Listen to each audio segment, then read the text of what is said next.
big stretch where you could get like 7 or 8 stops in a row and get that kind of defensive flow. That's the way you saw the thing fold out all night? Yeah, I think probably the only stretch, Doug, is when we, went on that little run in the fourth, right, where we cut the 11-point lead down and took the lead. So we did string up a few stops there. It seemed like it was incredibly hard to keep them off the free throw line tonight.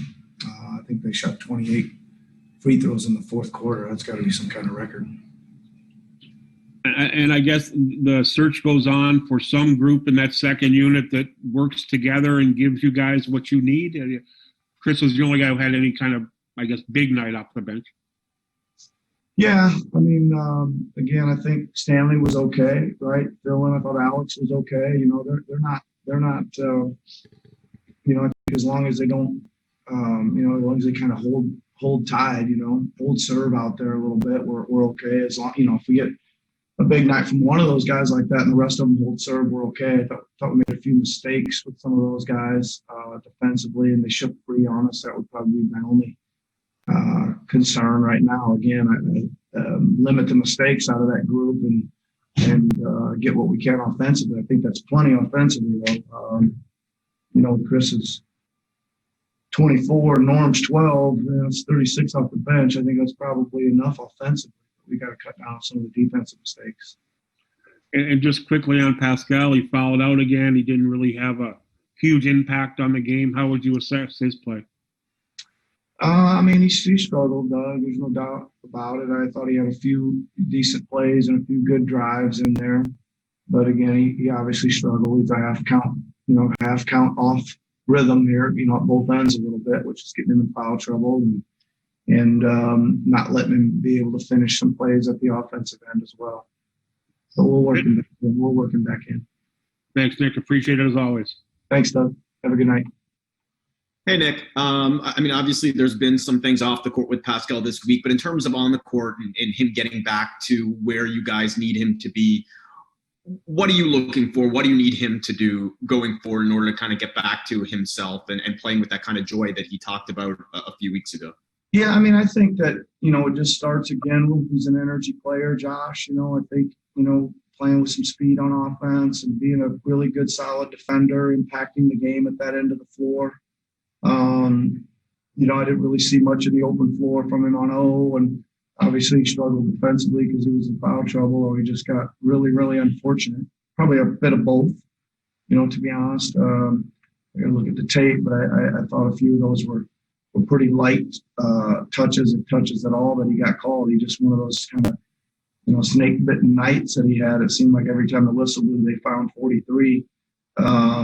Because he was in foul trouble early and middle and late, obviously. But those things, there's some speed on O and some solid defense, Josh. Thanks, Nick. Have a good night. All right. Thanks, Josh. Hey, Nick. Thanks for taking the time. Pascal had a few turnovers in the first quarter, sort of out of the post, where he sort of looked like he was trying to get the dump-off passes, basically. And then he got an assist off that later in the second quarter. He talked a lot about his strength. Would you rather see him just go up with that sort of like baby hook, or is he trying to? What's your read on what he's doing down there? Well, he's going to have to read it either way, Eric. And I think it's a good question by you, because I think he did make the right play a couple times. That was the pass. We didn't. We got one. We didn't get another one completed that just probably got bobbled inside, and another one maybe got tipped there. But I thought he also, to your question, had a couple where he probably had done enough to just go ahead and rise up and take the little jump look over the get some clearance and take that shot too. So it's again making the right read. I think there was a combination of both probably that he could have done, and he was almost a little too unselfish tonight. You're right. Josh asked this a little bit. He talked about last year about not playing with the joy down the stretch. But of course, like when you're struggling, it's hard to play with joy. Like that's the challenge, right? So, other than run the floor, get easy buckets, like what do you tell a guy when he's obviously putting that much pressure on himself too? Well, I thought he did a couple other good things too. He got on the glass. That's another kind of hustle play, energy play you can make. Put back here and there is always a good energy booster, confidence booster as well. But we just got to find a way to stay aggressive and then make the right reads. That's it. That's all we can ask for. Thanks, Nick. Appreciate it. Hey, Nick. Sorry, another one about Pascal for you. But we don't see him in the warm-ups. We obviously don't see him in practice. But like, does he appear loose? Does he appear like kind of like that joyous self he spoke of, like when he's not in like an actual game situation? Listen, Stephen, I think by all accounts he's having good spirited workouts. He's preparing really well for the games. My staff tells me that he's upbeat. When I speak to him, he's been very attentive. He's been good in the team meetings, things like that. So yeah. And just one more, but like you guys attempted 48 threes tonight, but you did get to the line 27 times. Is that more like the balance that you're hoping for offensively, or is that still too many threes and not enough free throw attempts? Yeah, I mean, I thought we did a better job of attacking the rim.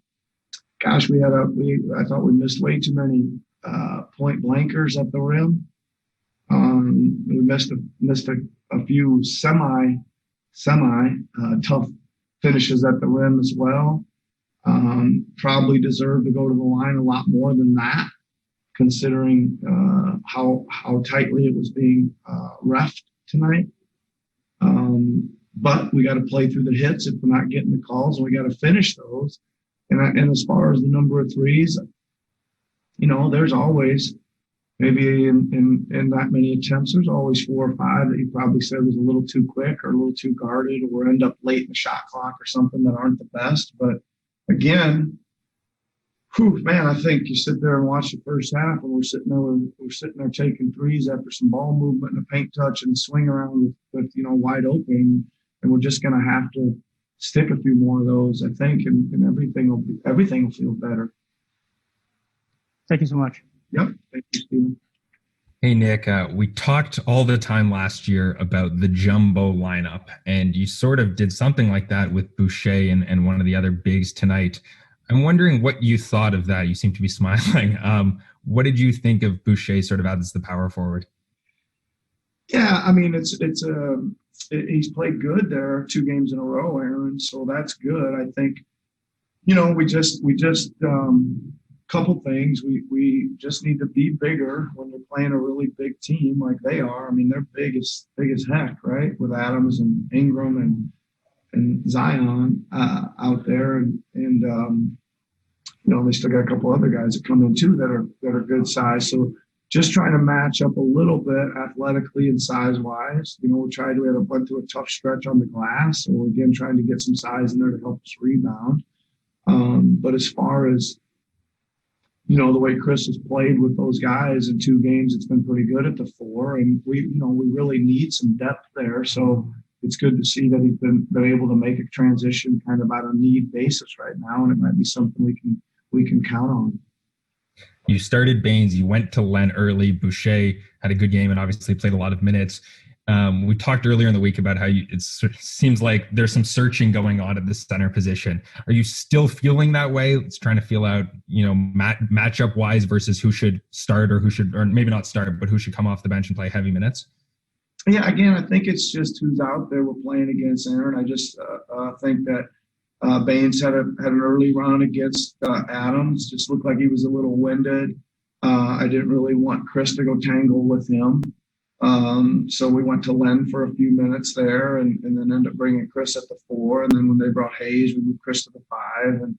And we were just trying to do the best we could with the matchups. I don't think it was a searching thing. I thought all those guys played well, and they have played pretty well. And if you look at the composite of how those 3 5-minute played, it's been fairly solid. Maybe a game or here there that Aaron would probably like a redo on, but other than that, out of the 5 games, he's had 3 pretty solid ones, and Alex has had a couple solid ones, and Chris has had 3 or 4 solid ones too, and some really good ones. So I think it's been okay, and I think we'll just keep, depending on who we're playing, jockeying it around that way. Thank you. Safe flight home. Okay, thanks. Thanks.